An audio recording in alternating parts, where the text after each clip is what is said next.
You're walking to your car at night. The parking lot is empty. Nothing has happened.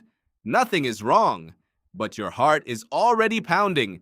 You tell yourself you're being ridiculous. There's no threat here.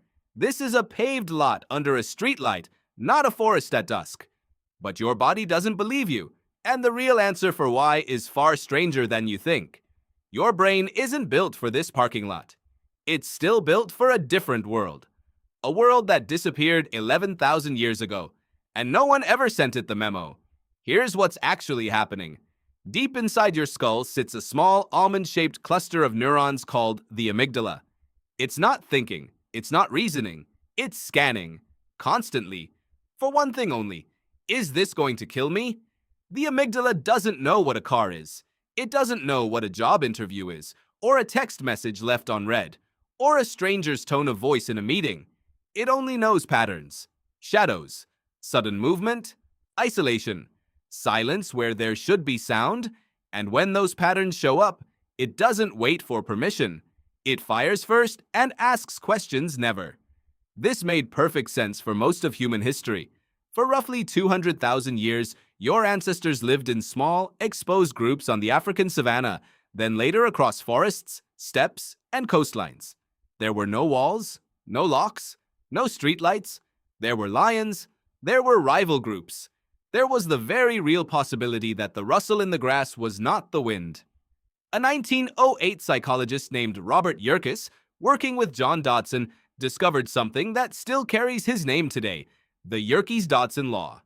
It describes how a moderate amount of stress sharpens performance, while too much stress collapses it entirely. Your ancestors lived inside that sweet spot of stress almost permanently. Alert, ready, primed to run or fight in under a fifth of a second. Consider what that actually required, physically. The moment a threat registered, your ancestors' body had to flood with cortisol and adrenaline. Heart rate up. Blood diverted away from digestion and toward the large muscles of the legs. Pupils dilating to take in more light. Pain sensitivity dropping, so a twisted ankle wouldn't slow down a sprint for survival. None of this was optional. None of it was something your ancestor chose. It happened in milliseconds, automatically, every single time the pattern-matching machinery upstairs flagged danger. And the machinery had to be conservative. Imagine two early humans standing at the edge of a clearing. One hears a rustle and assumes it's nothing. Just wind, just a bird. The other hears the same rustle and assumes the worst. Freezes and scans for an exit. Most of the time, both of them are right that it was nothing. But on the rare occasion it wasn't nothing. Only one of them survives to raise children. Evolution doesn't reward accuracy. It rewards survival. And a system that overreacts 1,000 times to save your life once is, in evolutionary terms, a wildly successful system. That speed is the whole point.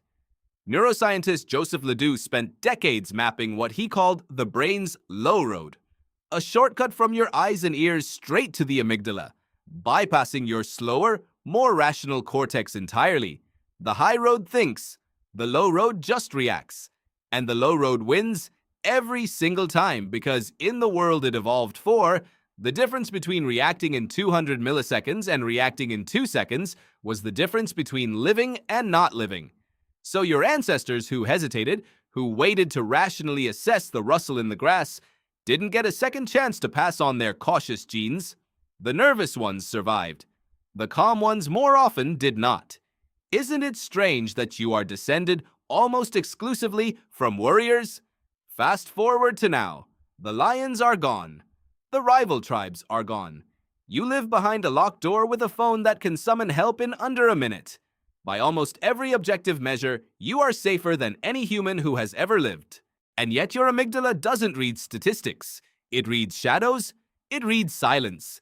It reads a parking lot the same way it would read an open plain at dusk, because structurally, to a brain built 200,000 years ago, they're nearly identical. Open space, low light, no clear escape route. The alarm doesn't know the century. It only knows the shape of the threat. This is why you can know, intellectually, that you're safe, and still feel your pulse rise.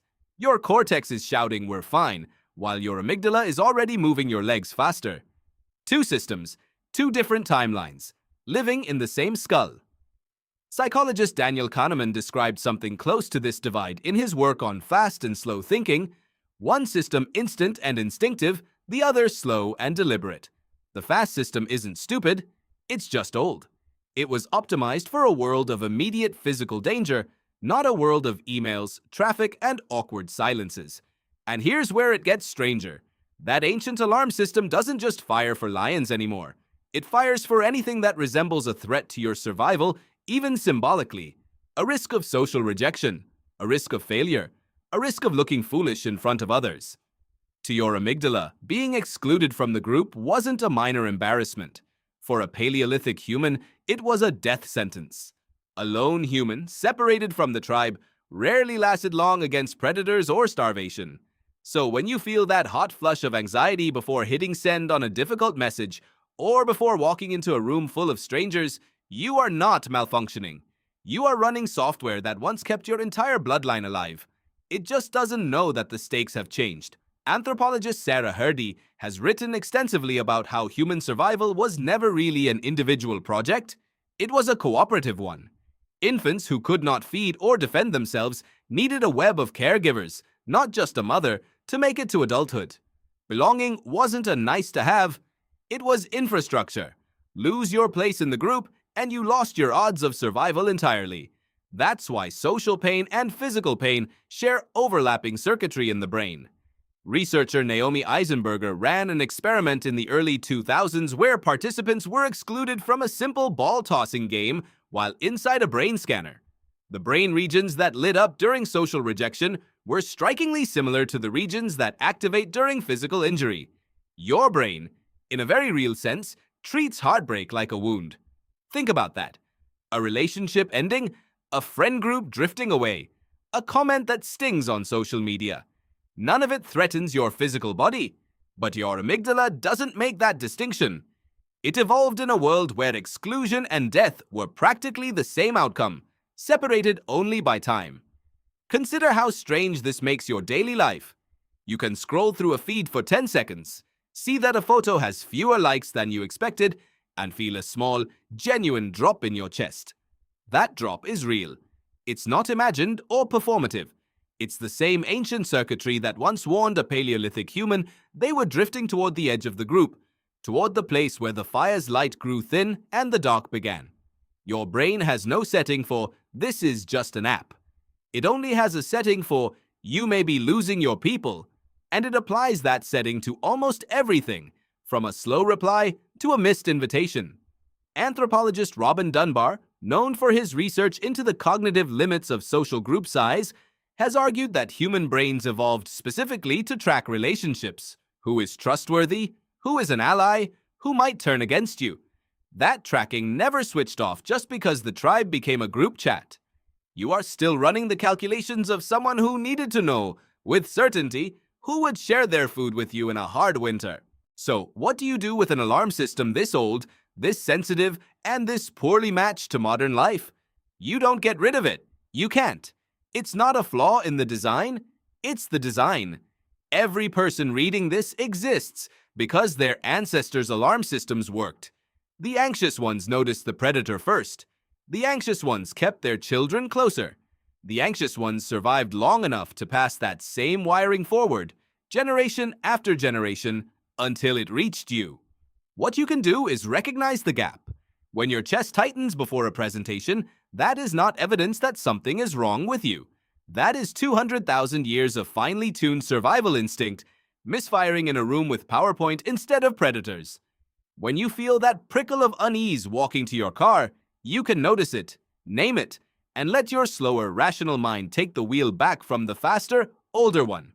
Neuroscientists call this top-down regulation, using the deliberate, reasoning parts of your brain to calm the reactive ones.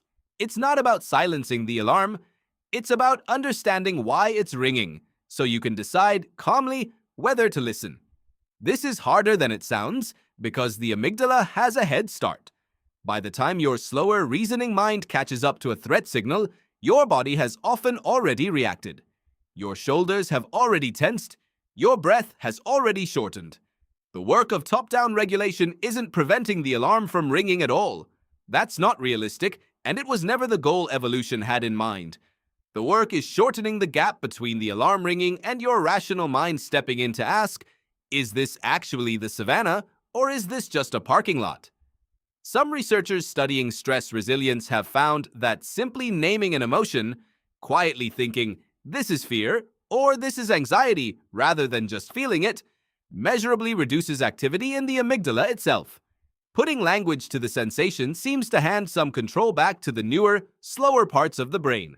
It's a small act, almost embarrassingly simple, and yet it works because it interrupts the ancient pattern with a distinctly modern tool, self-reflection. Because the parking lot was never the threat. The threat was always somewhere else, somewhere long gone, somewhere your body still hasn't quite let go of. And maybe that's not something to fight. Maybe it's something to understand. You're not broken, you're ancient. And every time your heart races for no reason at all, that's not weakness talking. That's 200,000 years of survivors walking with you to your car.